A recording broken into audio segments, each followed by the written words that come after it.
दोस्तों, स्वागत है आप सभी का RPN नंबर 1 स्टडी चैनल पर। तो दोस्तों, आज की इस वीडियो में हम हिंदी का एक और मॉडल पेपर पढ़ने वाले हैं जो कि आपके एग्ज़ाम के लिए PTT के एग्ज़ाम के लिए काफ़ी इम्पोर्टेंट होगा। तो शुरू करने से पहले अगर अभी तक आपने हमारे चैनल को सब्सक्राइब नहीं किया है तो जल्दी से सब्सक्राइब कर लें और इस वीडियो की PDF के लिए आप हमारे टेलीग्राम ग्रुप को ज्वाइन कर लें। तो चलिए आज का हमारा जो मॉडल पेपर है वो शुरू करते हैं। जो हमारा पहला क्वेश्चन है वो है कि किस क्रम में अकर्मक क्रिया नहीं है। तो फर्स्ट क्वेश्चन आपके स्क्रीन के सामने है और हमें बताना है कि किसमें अकर्मक क्रिया नहीं है। ऑप्शन नंबर 1 है युवक टहल रहा है। ऑप्शन नंबर B है रमेश ने मुझे पत्र लिखा। ऑप्शन नंबर C है हरदेव सोता है। या फिर option number D Shekhar car में चलता है। तो दोस्तों, हमें यही बताना है कि किस वाक्य में अकर्मक क्रिया नहीं है। तो दोस्तों, जिनका भी जवाब ऑप्शन नंबर 2 है रमेश ने मुझे पत्र लिखा, वो सभी मेरे साथी हैं, इस वाक्य में आपका अकर्मक क्रिया नहीं है। तो ऑप्शन नंबर 2 जिनका भी मेरे साथियों का जवाब है वो सभी मेरे साथी एकदम करेक्ट हैं। चलिए अगला क्वेश्चन देखते हैं। किस क्रमांक में पेट में दाढ़ी होने मुहावरे का सही अर्थ है। तो दोस्तों, पेट में दाढ़ी होना, हमें इस मुहावरे का अर्थ बताना है। ऑप्शन नंबर 1 है बाल्यावस्था में ही समझदार होना। ऑप्शन नंबर 2 है झगड़ालू होना। ऑप्शन नंबर 3 है कुरूप होना। या फिर ऑप्शन नंबर D निरर्थक व्यक्ति। तो दोस्तों, बिल्कुल सही, इसका जो जवाब होगा वो होगा ऑप्शन नंबर 1 बाल्यावस्था में ही समझदार होना। उसके लिए जो मुहावरा या कहावत जो इस्तेमाल की जाती है वो है पेट में दाढ़ी होना। तो इसे आप याद रखिए। चलिए हमारा अगला क्वेश्चन है री अर में बदलता है। तो हमें यह बताना है कि जो री है वो अर में कब बदलता है। ऑप्शन नंबर 1 गुण संधि में। ऑप्शन नंबर B यण संधि में। ऑप्शन नंबर 3 वृद्धि संधि में। या फिर ऑप्शन नंबर D अयादि संधि में। तो दोस्तों, इसका जो सही जवाब होगा वो होगा ऑप्शन नंबर 1 गुण संधि। गुण संधि में जो री है वो अर में बदलता है। अगर बात करें गुण संधि में तो गुण संधि में ए, ओ और अर। तो जिन सभी शब्दों में आपको ए, ओ, अर लगता है तो उनमें गुण संधि होती है। तो इसे भी आप याद रखिए। चलिए हमारा अगला क्वेश्चन है उसे क्या पता जिसे कभी कोई कष्ट न हुआ हो। वाक्य में सर्वनाम क्या है। तो वाक्य है उसे क्या पता जिसे कभी कोई कष्ट न हुआ हो। इसमें हमें सर्वनाम बताना है कि सर्वनाम कौन सा है। ऑप्शन नंबर 1 संबंधवाचक सर्वनाम। ऑप्शन नंबर 2 निजवाचक सर्वनाम। ऑप्शन नंबर 3 प्रश्नवाचक सर्वनाम। या फिर ऑप्शन नंबर D अनिश्चयवाचक सर्वनाम। तो दोस्तों, जिनका भी जवाब ऑप्शन नंबर 1 संबंधवाचक सर्वनाम है वो सभी मेरे साथी हैं, सही है। ऑप्शन नंबर 1 आपका इस सवाल का करेक्ट आंसर हो जाएगा साथियों। चलिए अगला क्वेश्चन है गरीबों की निमित्त धन इकट्ठा करो में कौन सा कारक है। एक वाक्य दे रखा है गरीबों के निमित्त धन इकट्ठा करो में कौन सा कारक है, ये हमें बताना है। ऑप्शन नंबर 1 कारण कारक। ऑप्शन नंबर 2 अपादान कारक। ऑप्शन नंबर 3 संप्रदान कारक। या फिर ऑप्शन नंबर D कर्ता कारक। तो दोस्तों, कर्ता कारक का सही जवाब नहीं है। जो सही जवाब होगा वो होगा ऑप्शन नंबर 3 संप्रदान कारक। जो संप्रदान कारक है वो इस वाक्य में है। चलिए हमारा अगला क्वेश्चन है निर्निमेष शब्द में कौन सा उपसर्ग है। हमें उपसर्ग बताना है। ऑप्शन नंबर 1 निर। ऑप्शन नंबर 2 नि। Option number 3 निहि। या फिर ऑप्शन नंबर 4 निस। तो दोस्तों, जो निर्निमेष जो शब्द है उसमें जो उपसर्ग है वो है निरुपसर्ग। Option number 1। ऑप्शन नंबर 1 आपका इस सवाल का सही जवाब हो जाएगा। चलिए हमारा अगला क्वेश्चन है नैसर्गिक शब्द का पर्यायवाचक नहीं है। दोस्तों, नहीं बताना है। ऑप्शन नंबर 1 स्वाभाविक। ऑप्शन नंबर 2 प्राकृतिक। ऑप्शन नंबर 3 बनावटी। या फिर ऑप्शन नंबर 4 कुदरती। तो दोस्तों, इसका जो पर्यायवाचक शब्द नहीं है वो है बनावट। ऑप्शन नंबर 3 बनावट है जो नैसर्गिक का शब्द जो है उसका पर्यायवाचक नहीं है। ऑप्शन नंबर 3 आपका एकदम सही जवाब हो जाएगा। चलिए हमारा अगला क्वेश्चन है किस क्रम में देशज शब्द है। हमें यह बताना है कि किस क्रम में देशज शब्द है। ऑप्शन नंबर 1 तमन्ना, ऑप्शन नंबर 2 भादु, ऑप्शन नंबर 3 अग्नि या फिर ऑप्शन नंबर डी अक्षी। तो दोस्तों जो इसका सही जवाब होगा वो होगा ऑप्शन नंबर 2 भादु। जो भादु है उसमें देशज क्रम है, तो ऑप्शन नंबर 2 आपका सही जवाब हो जाएगा। किस वाक्य में अनिश्चयवाचक सर्वनाम है? तो सिंपल सा हमें ये बताना है कि किस वाक्य में अनिश्चयवाचक सर्वनाम है। ऑप्शन नंबर 1 हम किसी को कुछ नहीं कह सकते। ऑप्शन नंबर 2 मेरा जो भाई तुम्हें मिला था वह आगे जा रहा है। ऑप्शन नंबर 3 हम खुद ही इधर आ गए। ऑप्शन नंबर 4 तुम कॉलेज कब जाओगे। तो दोस्तों इसका जो सही जवाब होगा वो होगा ऑप्शन नंबर 1 हम किसी को कुछ नहीं कह सकते। ये जो वाक्य है उसमें अनिश्चयवाचक सर्वनाम है, तो आपका ऑप्शन नंबर 1 एकदम करेक्ट आंसर हो जाएगा। चलिए हमारा अगला क्वेश्चन है, किस क्रमांक में अरा प्रत्यय नहीं है? तो हमें यह बताना है कि अरा प्रत्यय किसमें नहीं है। ऑप्शन नंबर 1 चटेरा, ऑप्शन नंबर 2 ममेरा, ऑप्शन नंबर 3 फुफेरा या फिर ऑप्शन नंबर डी मौसेरा। तो दोस्तों जो अरा प्रत्यय है वो चटेरा में नहीं है, ऑप्शन नंबर 1।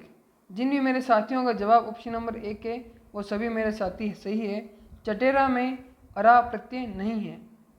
चलिए हमारा अगला क्वेश्चन है, परिच्छेद में कौन सी संधि है? हमें बताना है कि परिच्छेद में कौन सी संधि है। ऑप्शन नंबर 1 व्यंजन, ऑप्शन नंबर 2 दीर्घ, ऑप्शन नंबर 3 गुण या फिर ऑप्शन नंबर डी अयादि। तो दोस्तों इसका जो सही जवाब होगा वो होगा ऑप्शन नंबर 1 व्यंजन संधि। परिच्छेद में व्यंजन संधि है। अगर बात करें इसके संधि विच्छेद की, तो इसका संधि विच्छेद होगा परि प्लस छेद। तो परिच्छेद का जो संधि विच्छेद होता है वो परि प्लस छेद होता है और ये एक व्यंजन संधि है। ऑप्शन नंबर 1 आपका एकदम सही जवाब हो जाएगा। चलिए अगला क्वेश्चन है, आवट प्रत्यय कहाँ अशुद्ध है? तो हमें यह बताना है कि किसमें जो आवट प्रत्यय है वो किसमें अशुद्ध है। ऑप्शन नंबर 1 सजावट में, ऑप्शन नंबर 2 मिलावट में, ऑप्शन नंबर 3 ठगावट में या फिर ऑप्शन नंबर डी ठगावट में। तो दोस्तों जो ऑप्शन नंबर 3 ठगावट है वहाँ पर इसका अशुद्ध प्रयोग है। यहाँ पे हमें आवट प्रत्यय नहीं लगाना चाहिए लेकिन फिर भी लगा हुआ है, तो अशुद्ध प्रयोग ठगावट में। ऑप्शन नंबर 3 आपका सही जवाब हो जाएगा। चलिए अगला क्वेश्चन है, अंशुमाली में कौन सा समास है? तो हमें बताना है अंशुमाली में कौन सा समास है। ऑप्शन नंबर 1 कर्मधारय, ऑप्शन नंबर 2 बहुब्रीहि, ऑप्शन नंबर 3 अवयवी भाव या फिर ऑप्शन नंबर डी द्विगु। तो दोस्तों इसका जो सही जवाब होगा वो होगा ऑप्शन नंबर 2 बहुब्रीहि। अंशुमाली में बहुब्रीहि समास है, तो जिन भी मेरे साथियों का जवाब ऑप्शन नंबर 2 है वो सभी मेरे साथी एकदम सही हैं। चलिए अगला क्वेश्चन है, निम्नलिखित में से कौन सा शब्द तत्सम है? तो हमें तत्सम शब्द प्रयोग करना है। मैंने आपको पिछली वीडियो में भी बताया कि तत्सम शब्द संस्कृत के जो शब्द होते हैं उन्हें तत्सम शब्द कहा जाता है। तो हमें तत्सम शब्द चूज करना है। ऑप्शन नंबर 1 है कुंवारा, ऑप्शन नंबर 2 है कूप, ऑप्शन नंबर 3 है कुल्हाड़ी या फिर ऑप्शन नंबर डी काठ। तो दोस्तों इसका जो सही जवाब होगा वो होगा ऑप्शन नंबर 2। जो कूप है वो एक तत्सम शब्द है। Option number 2 is your correct answer.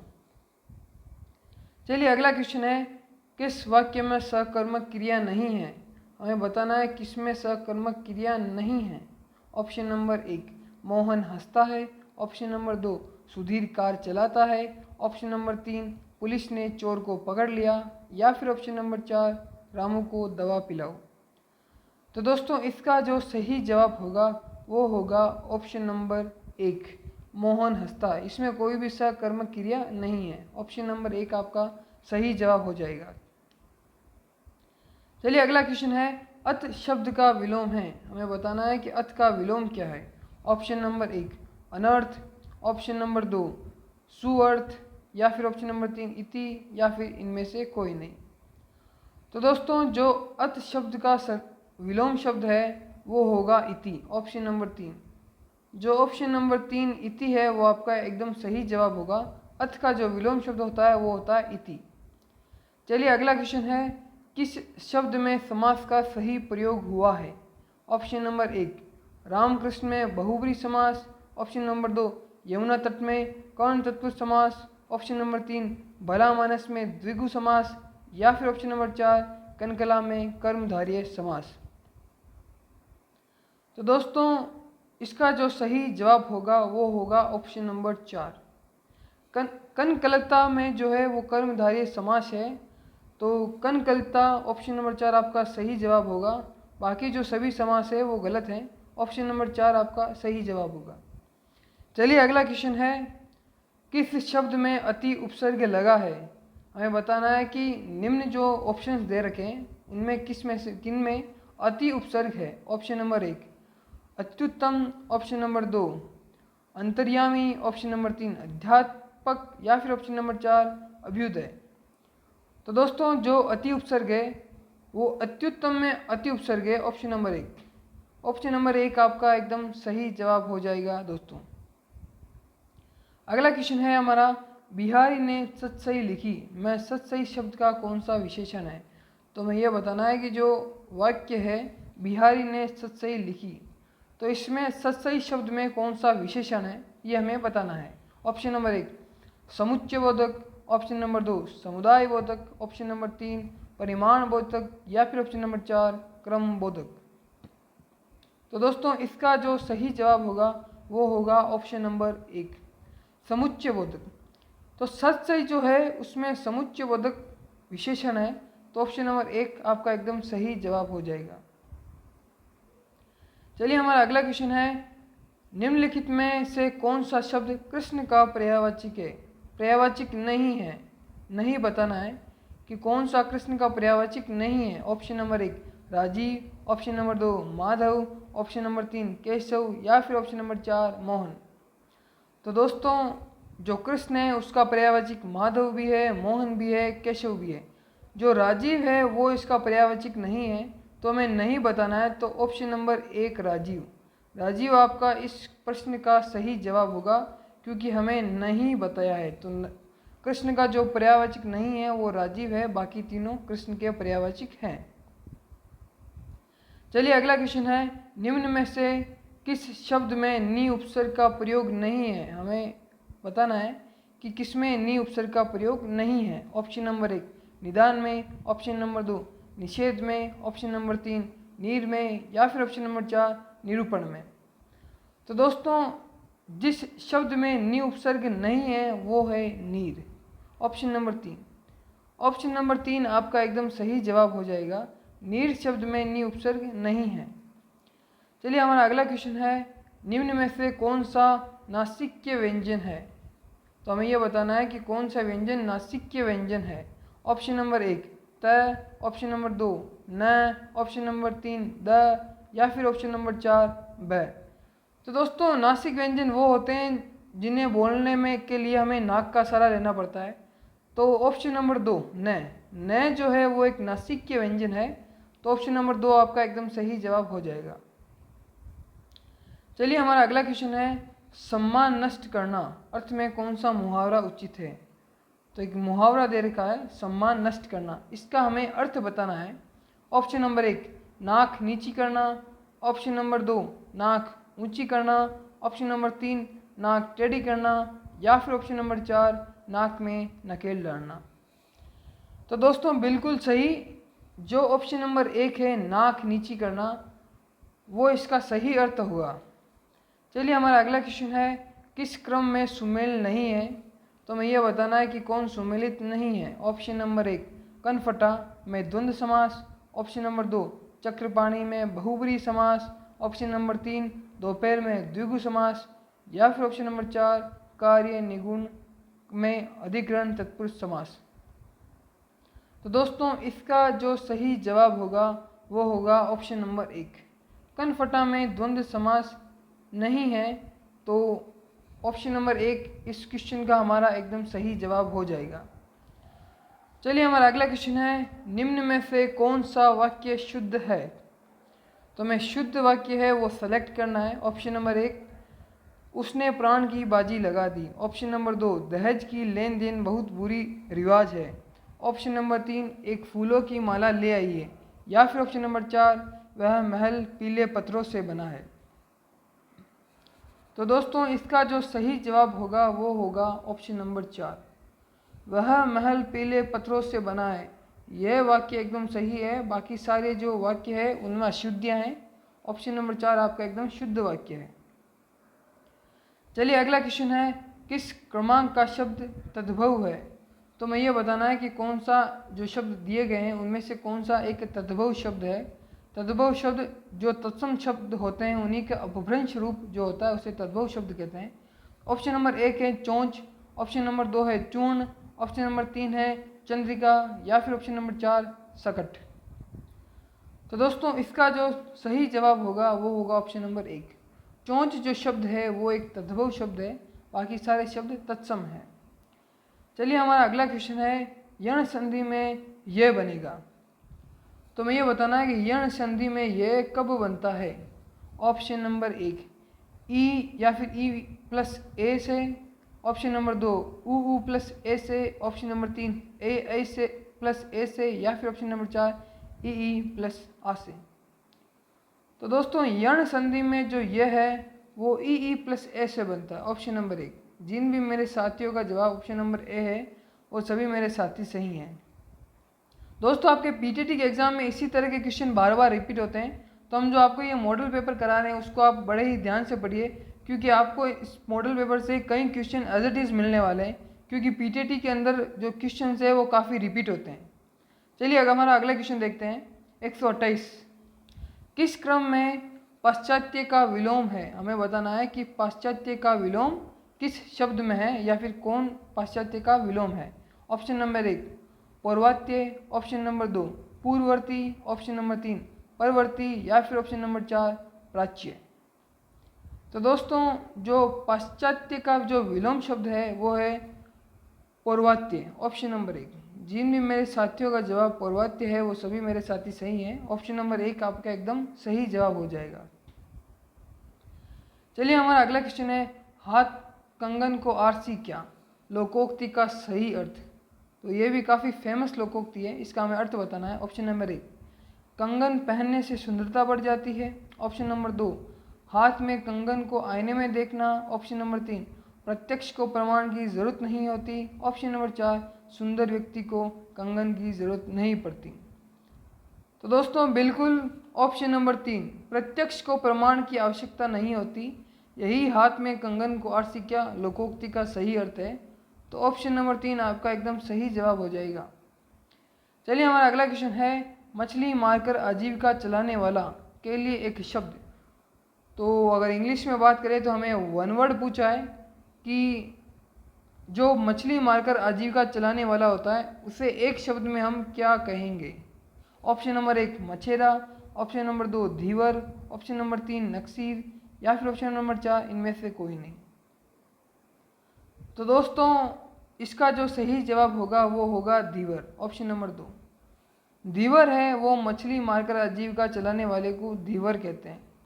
चलिए हमारा अगला क्वेश्चन है, उपेक्षा का सही विलोम। उपेक्षा का हमें विलोम बताना है। ऑप्शन नंबर 1 समान, ऑप्शन नंबर 2 अपेक्षा, ऑप्शन नंबर 3 अपमान, ऑप्शन नंबर 4 तिरस्कार। तो दोस्तों उपेक्षा का जो सही विलोम शब्द होगा वो होगा अपेक्षा, ऑप्शन नंबर 2। जिन भी मेरे साथियों का जवाब ऑप्शन नंबर 2 है वो सभी मेरे साथी एकदम सही हैं।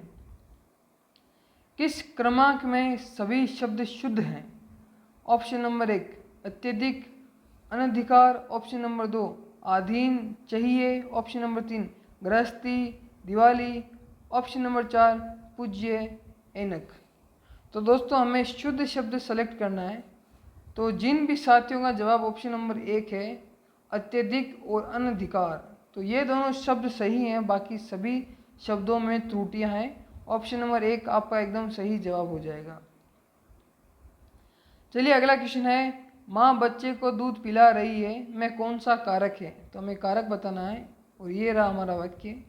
ऑप्शन नंबर 1 करण कारक, ऑप्शन नंबर 2 संप्रदान कारक, ऑप्शन नंबर 3 अपादान कारक, या फिर ऑप्शन नंबर 4 कर्म कारक। तो दोस्तों माँ बच्चे को दूध पिला रही है, इसमें जो कारक है वो है कर्म कारक, ऑप्शन नंबर 4 कर्म कारक आपका एकदम सही जवाब हो जाएगा। चलिए अगला क्वेश्चन है, किस क्रमांक का शब्द शुद्ध है? तो हमें शुद्ध जो शब्द है वो सेलेक्ट करना है। ऑप्शन नंबर 1 पौराणिक, ऑप्शन नंबर 2 पुराणिक, ऑप्शन नंबर 3 पौराणिक या फिर ऑप्शन नंबर 4 पुराणिक। तो दोस्तों इसका जो सही शब्द है इसमें वो है पौराणिक, ऑप्शन नंबर 1 ये सही है। बाकी सारे आपके जो शब्द की जो वृत्तनी है वो गलत है। ऑप्शन नंबर 1 पौराणिक आपका एकदम सही होगा। चलिए अगला क्वेश्चन है, किस क्रमांक में संधि विच्छेद है? तो मैं ये बताना है कि किस में है। ऑप्शन नंबर 1 वधुल्ला बराबर वधु प्लस उल्लास, ऑप्शन नंबर 2 पद्धति बराबर पद प्लस हति, ऑप्शन नंबर 3 उल्टा बराबर कुल प्लस अटा, ऑप्शन नंबर 4 नीलोर्मी बराबर जल प्लस उर्मी। तो दोस्तों जो ऑप्शन नंबर 2 पद्धति है वो एक सही संधि विच्छेद है, बाकी जो सारे हैं वो संधि विच्छेद नहीं है। ऑप्शन नंबर 2 आपका सही जवाब होगा। अगला क्वेश्चन है, नियुक्ति शब्द का शुद्ध रूप है। तो मैं नियुक्ति जो शब्द है उसका शुद्ध रूप बताना है। ऑप्शन नंबर 1 नियुक्ति, ऑप्शन नंबर 2 नियुक्ति, ऑप्शन नंबर 2 नियुक्ति या फिर ऑप्शन नंबर 4 नियुक्ति। तो दोस्तों इसका जो सही जवाब होगा वो होगा ऑप्शन नंबर 3। ये जो नियुक्ति लिखा है वो एकदम सही है, बाकी जो सारे हैं वो गलत हैं। तो ऑप्शन नंबर 3 आपका सही जवाब हो जाएगा। चलिए हमारा अगला क्वेश्चन है, किस क्रम में संरचना की दृष्टि से क्रिया का भेद नहीं है? तो क्रिया का भेद किस में नहीं है ये हमें बताना है। ऑप्शन नंबर 1 नाम धातु क्रिया, ऑप्शन नंबर 2 प्रेरणार्थक क्रिया, ऑप्शन नंबर 3 सकर्मक क्रिया या फिर ऑप्शन नंबर 4 संयुक्त क्रिया। तो दोस्तों जो सकर्मक क्रिया होती है उसमें क्रिया का भेद नहीं होता। तो ऑप्शन नंबर 3 आपका एकदम सही जवाब होगा, सकर्मक क्रिया। चलिए हमारा अगला क्वेश्चन है, 4 अतिथि आ गए, उसको जलपान कराना है, मैं किस तरह की अशुद्धि है? तो ये जो वाक्य हमें दे रखा है उसमें हमें बताना है कि जो अशुद्धि है वो किस प्रकार की है। ऑप्शन नंबर 1 लिंग संबंधी अशुद्धि, ऑप्शन नंबर 2 वचन संबंधी अशुद्धि, ऑप्शन नंबर 3 क्रिया संबंधी अशुद्धि या फिर ऑप्शन नंबर 4 कारक संबंधी अशुद्धि। तो दोस्तों इसका जो सही जवाब होगा वो होगा ऑप्शन नंबर 2। इस वाक्य में वचन संबंधी अशुद्धि है, ऑप्शन नंबर 2 आपका सही जवाब हो जाएगा। चलिए हमारा अगला क्वेश्चन है, किस वाक्य में परिमाणवाचक विशेषण है? हमें विशेषण जो परिमाणवाचक विशेषण है वो बताना है किस में है। ऑप्शन नंबर 1 सोहन 5 किलो दूध पी गया, ऑप्शन नंबर 2 थोड़े बच्चे दिखाई दे रहे हैं, ऑप्शन नंबर 3 रमन 5 केले खा गया, ऑप्शन नंबर 4 आज मैंने अधिक अंगूर खा लिए। तो दोस्तों जो सोहन 5 किलो दूध पी गया इसमें परिमाणवाचक विशेषण है, तो ऑप्शन नंबर 1 आपका सही जवाब होगा, सोहन 5 किलो दूध पी गया में परिमाणवाचक विशेषण है। चलिए हमारा अगला क्वेश्चन है, अनेकार्थक शब्द एवं उनके द्वारा धारित अर्थों की दृष्टि से असंगत विकल्प का चयन करना है। तो मैं असंगत जो विकल्प है उसे चूज करना है। ऑप्शन नंबर 1 कुंभ का घड़ी, हाथी का मस्तक, ऑप्शन नंबर 2 क्षेत्र खेत, शरीर स्त्री गृह और नगर, ऑप्शन नंबर 3 प्रसव जन्म फल फूल, ऑप्शन नंबर 4 कलम पेन हथियार हत्ता और स्वरूप। तो दोस्तों जिन भी मेरे साथियों का जवाब ऑप्शन नंबर 4 है वो सही है। जो कलम पेन हथियार हत्ता और स्वरूप है वो एक असंगत है। तो ऑप्शन नंबर 4 आपका सही जवाब हो जाएगा इस क्वेश्चन का। चलिए हमारा अगला क्वेश्चन है, किस क्रमांक में सूत और सूत शब्द युग्म का अर्थ है? तो हमें इसका अर्थ बताना है।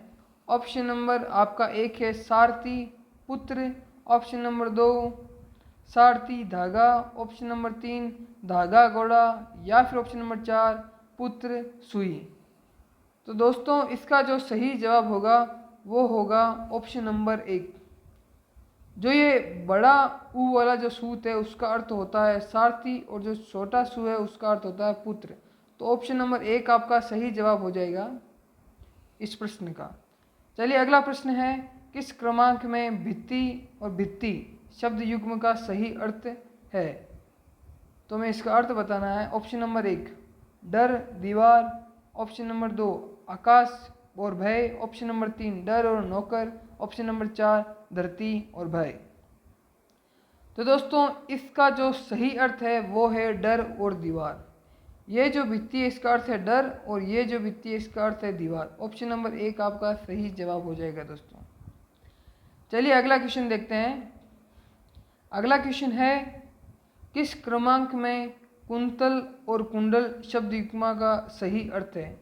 तो हमें कुंतल और कुंडल का सही अर्थ बताना है। ऑप्शन नंबर 1 सेना और कुंडली, ऑप्शन नंबर 2 कुंभ और हाथी, ऑप्शन नंबर 3 केश और कर्णाभूषण, ऑप्शन नंबर 4 हाथी और सांप। तो दोस्तों इसका जो सही जवाब होगा वो होगा ऑप्शन नंबर 3 केश और कर्णाभूषण। जो कुंडल होता है वो कर्ण यानी कि कान का जो आभूषण होता है उसे कहते हैं कुंडल, और जो कुंतल है तो बालों को यानी कि केश को है वो कुंतल कहा जाता है। तो ऑप्शन नंबर सी आपका सही जवाब हो जाएगा। चलिए हमारा अगला क्वेश्चन है किस क्रमांक में सभी पर्यायवाची शब्द सही हैं। तो जो भी युग्म के अंदर सभी पर्यायवाची सही है वो हमें सेलेक्ट करना है।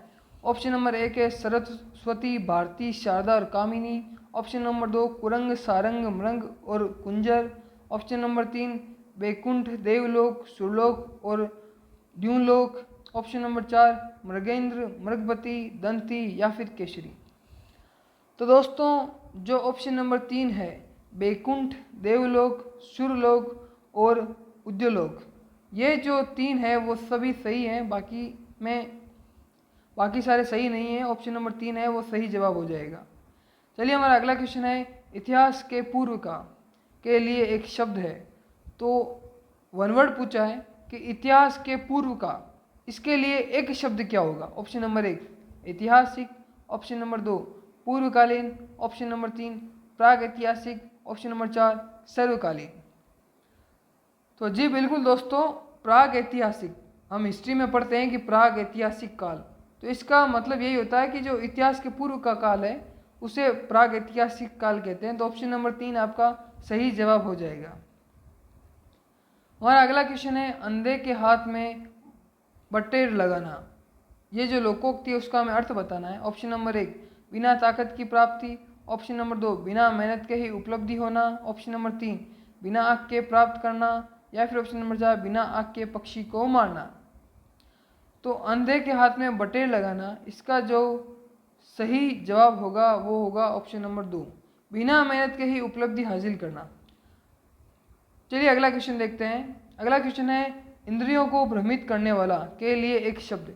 तो हमें फिर से वन वर्ड पूछा है इंद्रियों के लिए भ्रमित करने वाला, इसका हमें एक शब्द में हम इसे क्या कहेंगे वो हमें बताना है। ऑप्शन नंबर 1 इंद्रजीत, ऑप्शन नंबर 2 इंद्रजालिक, ऑप्शन नंबर 3 इंद्रियाभूत, या फिर ऑप्शन नंबर 4 इनमें से कोई नहीं।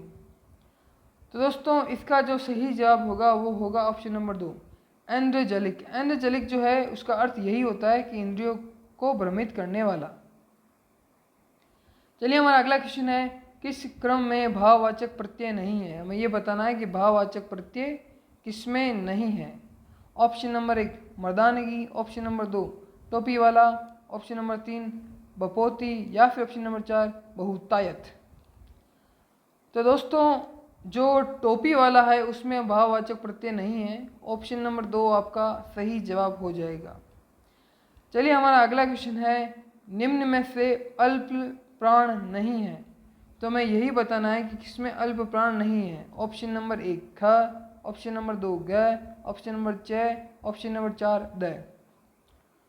तो ऑप्शन नंबर ख जो है उसमें अल्प प्राण नहीं है। ऑप्शन नंबर 1 आपका एकदम सही जवाब हो जाएगा। चलिए हमारा आज का आखिरी क्वेश्चन है एक पानी का गिलास दीजिए, वाक्य का शुद्ध रूप क्या होगा। तो ये वाक्य दे रखा है, इससे हमें इसका शुद्ध रूप देखना है। ऑप्शन नंबर 1 पानी का एक गिलास दीजिए, ऑप्शन नंबर 2 पानी का गिलास दीजिए, ऑप्शन नंबर 3 पानी का गिलास दो, या फिर ऑप्शन नंबर 4 एक पानी का गिलास दो।